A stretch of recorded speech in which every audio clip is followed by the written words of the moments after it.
బ్రహ్మం గారి కాలజ్ఞానం గురించి దాదాపుగా అందరికీ తెలుసు. ప్రపంచ విపత్తులు లేదా ఏదైనా సంఘటనల గురించి ఏదైనా జరిగినప్పుడు బ్రహ్మం గారు ఆనాడే చెప్పారు అని అంటుంటారు. బ్రహ్మం గారు తన కాలజ్ఞానంలో భవిష్యత్తులో జరిగే ఎన్నో విషయాలను ముందుగానే ఊహించి రాసుకొచ్చారని అంటారు. బ్రహ్మం గారు చెప్పిన విధంగానే ఇప్పటికే ఎన్నో విషయాలు జరిగాయని నమ్ముతారు. అయితే బ్రహ్మం గారు ఎవరు, ఆయన తాను రాసిన కాలజ్ఞానంలో ఏం రాశారు, అందులో ఏవి నిజమయ్యాయి, నిజంగానే ఆయన చెప్పినట్లు జరుగుతుందా, బ్రహ్మం గారి కాలజ్ఞానం గురించి దాని వెనుక ఉన్న కథనాల గురించి ఈ వీడియోలో తెలుసుకుందాం. బ్రహ్మం గారి పూర్తి పేరు పోతులూరి వీరబ్రహ్మేంద్ర స్వామి.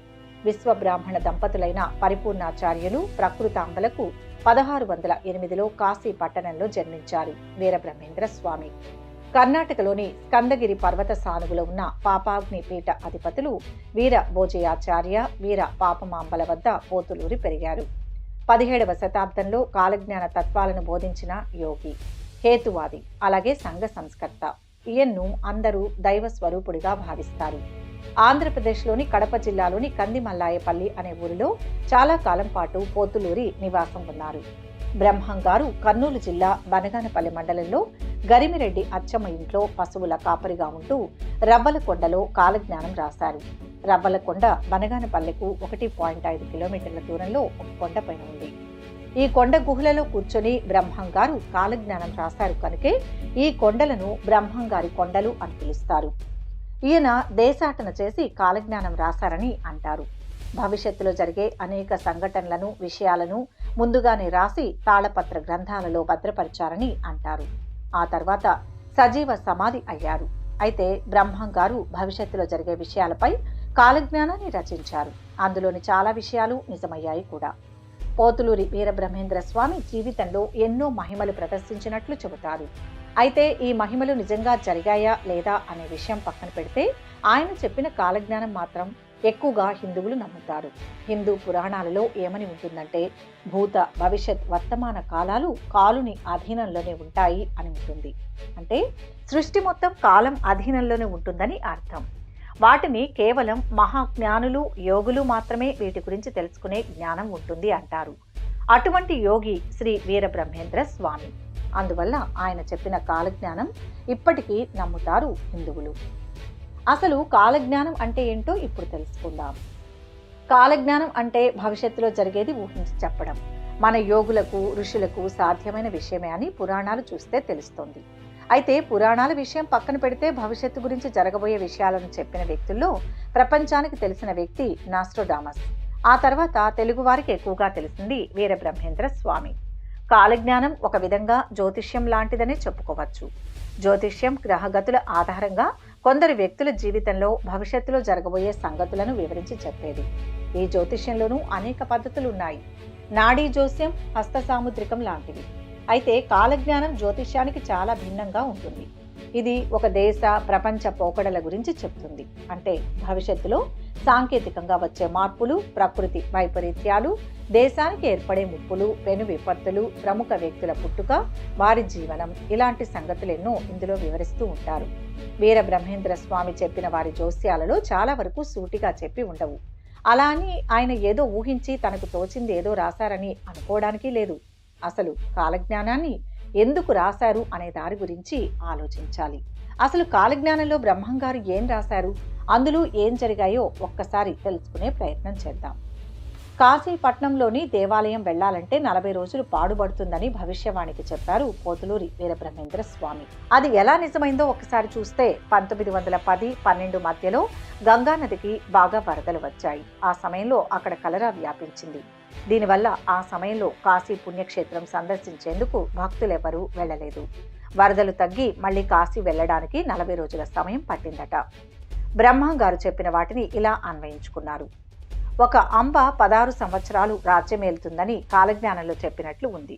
దీనిని ఎలా అన్వయించారంటే ఇందిరాగాంధీ 16 సంవత్సరాల పాటు మన దేశానికి ప్రధానమంత్రిగా ఉన్నారు. తెర మీద బొమ్మలు గద్దెలెక్కుతారు, రంగులు చూసి ప్రజలు మోసపోతారు అని రాశారు. దీని అర్థం ప్రస్తుతం సినీ నటులు రాజకీయాల్లోకి ఎక్కువగా వస్తున్నారు. తమిళనాడు మాజీ సీఎం జయలలిత అంతకంటే ముందు సినిమా నటి. అలాగే మన మాజీ సీఎం ఎన్టీ రామారావు సినీ రంగం నుంచి వచ్చిన వారే. చిరంజీవి, విజయశాంతి, జమున, పవన్ కళ్యాణ్ ఇలా చెప్పుకుంటూ వెళ్తే చాలా మంది తెర మీద నటులు రాజకీయాల్లో ప్రవేశించారు. రాచరికాలు, రాజుల పాలన నశిస్తాయని చెప్పారు. దీన్ని బట్టి చూస్తే ఇప్పుడు భారతదేశంలో రాచరికపు వ్యవస్థ లేదు, ఆఖరికి జమీందారీ వ్యవస్థ కూడా లేదు. ఉన్నదల్లా ప్రభుత్వం మాత్రమే. ఎన్నికల్లో ప్రజలు గెలిపిస్తేనే అధికారంలోకి వస్తారు. కనుక పోతులూరి వీరబ్రహ్మేంద్ర స్వామి చెప్పిన మాటల్లో రాచరికాలు, రాజుల పాలన లేదు అంటే అర్థం ఇదేనని భావిస్తారు. ఆకాశంలో పక్షి, వాహనాదులు కూలి అనేక మంది మరణిస్తారని రాశారు. పోతులూరి ఈ విషయం కాలజ్ఞానంలో రాసే సమయంలో అసలు విమానాలే లేవు. పుష్పక విమానం అంటూ పురాణ కథలు మాత్రం ఉన్నాయి.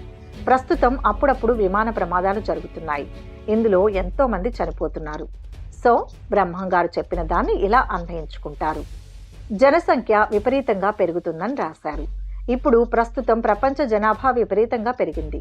ఒక భారతదేశ జనాభానే 130 కోట్లు దాటడం మితిమీరిన జనాభా పెరుగుదలకు నిదర్శనం. భవిష్యత్తులో అన్ని రకాల సమస్యలు అధిక జనాభా గురించే మొదలవుతాయని శాస్త్రవేత్తలు కూడా చెబుతున్నారు. బ్రాహ్మణుల అగ్రహారాలు నశించిపోతాయని చెప్పారు. 100 సంవత్సరాల ముందు వరకు కూడా బ్రాహ్మణులకు వందల ఎకరాలతో అగ్రహారాలు ఉండేవి. కానీ ప్రస్తుతం ఎక్కడా కూడా అగ్రహారాలనేవి కనిపించడం లేదు. హైదరాబాద్లో ముస్లింలు, హిందువులు ఒకరినొకరు కిరాతకంగా చంపుకుంటారని కాలజ్ఞానంలో ఉన్నట్లు చెబుతారు. అయితే 20 సంవత్సరాల ముందు వరకు కూడా హైదరాబాద్లో మత కల్లోలాలు జరిగేవి. అది కూడా కేవలం హిందూ ముస్లింల మధ్య మాత్రమే ఎక్కువగా జరుగుతుండేవి. వేశ్యల వల్ల ప్రజలు భయంకర రోగాలకు గురవుతారు. వావి వరసలు లేకుండా మనుషులు మృగాల్లా ప్రవర్తిస్తారని చెప్పారు. ప్రస్తుతం ప్రపంచాన్ని భయపెడుతున్న ఎయిడ్స్ వ్యాధికి మందే లేదు. ఈ వ్యాధి వచ్చిన వారు మరణించక తప్పదు. అక్రమ సంబంధాలు ఇటీవల విపరీతంగా పెరిగి హత్యలకు దారితీస్తున్నాయి. విదేశీయులు వచ్చి భారతదేశాన్ని పరిపాలిస్తారని చెప్పాడు. బ్రహ్మంగారు చెప్పినట్లే బ్రిటిష్ వారి చేతుల్లో భారతదేశంలోని ప్రజలు చాలా సంవత్సరాలు బానిసలుగా బతికారు. చిత్ర విచిత్రమైన యంత్రాలు వస్తాయి, కానీ చావు పుట్టుకలు మాత్రం కనుగొనలేకపోతారని కాలజ్ఞానంలో బ్రహ్మంగారు చెప్పారని అంటారు. దీనిని అన్వయించుకుంటూ సృష్టిని మార్చడానికి ఎన్నో ప్రయత్నాలు చేశారు. అన్ని రంగాల్లాగే వైద్య రంగం కూడా బాగా అభివృద్ధి చెందింది. కాలు విరిగితే రాడ్ వేస్తున్నారు. అసలు కాలే లేకుంటే కృత్రిమ కాలు పెడుతున్నారు. గుండె మార్పిడి దగ్గర నుంచి ఎన్నో ఆపరేషన్స్ జరుగుతున్నాయి. ఇంత అభివృద్ధి సాధించిన మాట నిజమే, కానీ చనిపోయిన వారిని బ్రతికించే యంత్రం, మనుషుల్ని పుట్టించే యంత్రాన్ని ఇప్పటి వరకు కనుక్కోలేదు. ఏమో భవిష్యత్తులో కనుగొంటారేమో. రావణ కాష్టంలో కల్లోలం చెలరేగి దేశాన్ని అల్లకల్లోల పెట్టెను అని కాలజ్ఞానంలో ఉందని అంటారు. రావణుని దేశం అంటే శ్రీలంక. శ్రీలంకలో తమిళులు, శ్రీలంక వాసుల మధ్య జాతి కలహాలు మొదలయ్యాయి. చివరకు ఆ గొడవే భారత అప్పటి ప్రధాని రాజీవ్ గాంధీని బలికొన్న విషయం తెలిసిందే. దీంతో పెద్ద అల్లర్లే జరిగాయి. బ్రహ్మంగారు చెప్పిన రావణ కాష్టాన్ని దీంతో అన్వయించుకున్నారు. గట్టివాడైన పొట్టివాడొకడు దేశాన్ని పాలిస్తాడని బ్రహ్మంగారు రాసినట్లు చెప్తారు. ఇప్పటి వరకు దేశాన్ని పాలించిన ప్రధానులలో పొట్టివాడైన లాల్ బహదూర్ శాస్త్రి సమర్థవంతమైన పాలనను అందించారు. ఇలా ఈ విషయాన్ని కూడా అన్వయించుకున్నారు. కపట యోగులు విపరీతంగా పెరిగిపోతారని, వీరి వల్ల ప్రజలందరూ మోసపోతారని చెప్పారు. ప్రస్తుతం గాల్లోంచి ఏవేవో వస్తువులు సృష్టించి ప్రజలను మోసం చేసే బాబాలు, కపట సన్యాసులు పెరిగారు. వీరికి ఏ మహిమలు లేకపోయినా ప్రజలు వారిని గుడ్డిగా నమ్మేస్తున్నారు. పైగా ఈ దొంగ స్వాములు విలాసాలకు బానిసలుగా కూడా ఉన్నారు. ఎందరో దొంగ సన్యాసుల గుట్టు బయటపడడం కూడా మనం చూశాం. అంతేకాదు, ఒక అంతు చిక్కని రోగం ప్రపంచ దేశాలను వణికిస్తుంది. ఎంతో మంది చనిపోతారని బ్రహ్మంగారు రాసినట్లు చెప్తారు. దీనిని కరోనాకు అన్వయించారు. కరోనా కారణంగా ప్రపంచ వ్యాప్తంగా ఎంతమంది చనిపోయారో వేరే చెప్పనక్కర్లేదు. ఇక బ్రహ్మంగారు చెప్పినవి ఇంకా జరగనివి ఉన్నాయి. అవేంటో ఇప్పుడు తెలుసుకుందాం. బ్రహ్మంగారు చెప్పిన విషయాలలో ఇప్పటి వరకు జరగనివి, భవిష్యత్తులో జరుగుతాయి అనుకునే వాటి గురించి చూస్తే కృష్ణానది కనకదుర్గమ్మ వారి ముక్కుపుడకను అందుకుంటుంది అని ఉంది.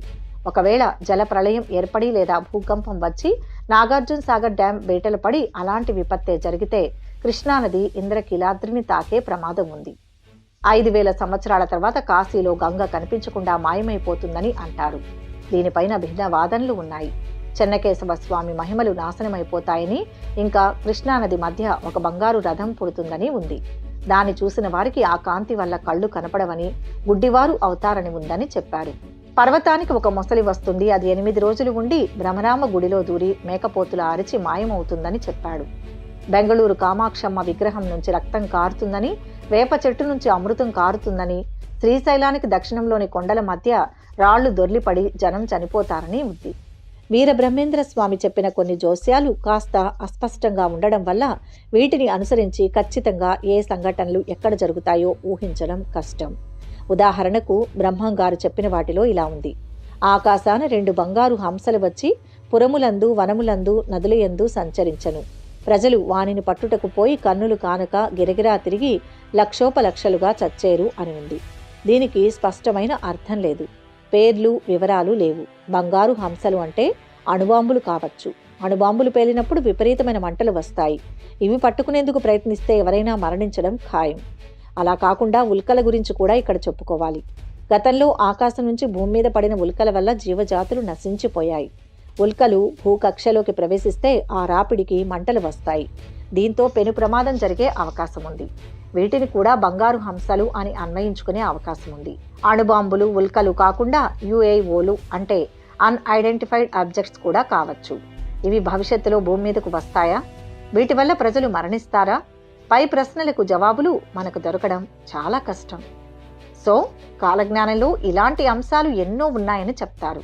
బ్రహ్మంగారి కాలజ్ఞాన తాళపత్ర గ్రంథాలు ప్రధానంగా కందిమల్లయ్యపల్లెలో బ్రహ్మంగారి సమాధి దగ్గర చెక్కపెట్టెలో పాదుకలు ఉన్నాయని అంటారు. కడప జిల్లా నగరిపాటిలో రంగరాజు మఠంలోని గర్భగుడిలో ఇవి రోజు పూజలు అందుకుంటాయి. కాలజ్ఞానానికి సంబంధించి 32,000కు పైగా శ్లోకాలు ఉన్నాయని అంటారు. పోతులూరి కాలజ్ఞానాన్ని ఒకేసారి చెప్పలేదట. అనేక సందర్భాల్లో వేర్వేరు వ్యక్తులకు తెలియచేశారని అంటారు. అంతేకాకుండా కాలజ్ఞానంలో చాలా భాగాన్ని ఒకచోట పాతిపెట్టారని, ఆ తర్వాత దానిపైన చింత చెట్టు మొలిచిందని అంటారు. ఆయన కాలజ్ఞానాన్ని ఎందుకు పాతిపెట్టారు, ఇలా ఎందుకు చేశారు అనే దానికి మాత్రం ఇప్పటి వరకు జవాబు ఎవ్వరికీ దొరకలేదు. ఇలా భవిష్యత్తును ముందే ఊహించి రాసిన బ్రహ్మంగారి కాలజ్ఞానంలో ఎన్నో విషయాలు చాలా వరకు నిజంగా జరిగాయని, ఇక రానున్న రోజుల్లో ఎలా ఉండబోతోందని హిందూ ప్రజలు నమ్ముతుంటారు. ఏది ఏమైనా జీవితం అనేది ఒక చదరంగం. పరిస్థితులకు అనుగుణంగా ఎన్నో మార్పులు జరుగుతున్నాయి. ఎప్పుడు ఏం జరుగుతుందో చెప్పడం కష్టం. సో దీనికోసం ఎక్కువగా ఆలోచించి బుర్రలు పాడు చేసుకోకుండా ఉన్న జీవితం అంతా కూడా ఆనందంగా గడిపితే చాలు. ఈ వీడియో కనుక మీకు నచ్చినట్లయితే లైక్ చేయండి, షేర్ చేయండి. మరిన్ని ఆసక్తికరమైన విషయాల కోసం మా ఛానల్ను సబ్స్క్రైబ్ చేసుకోండి.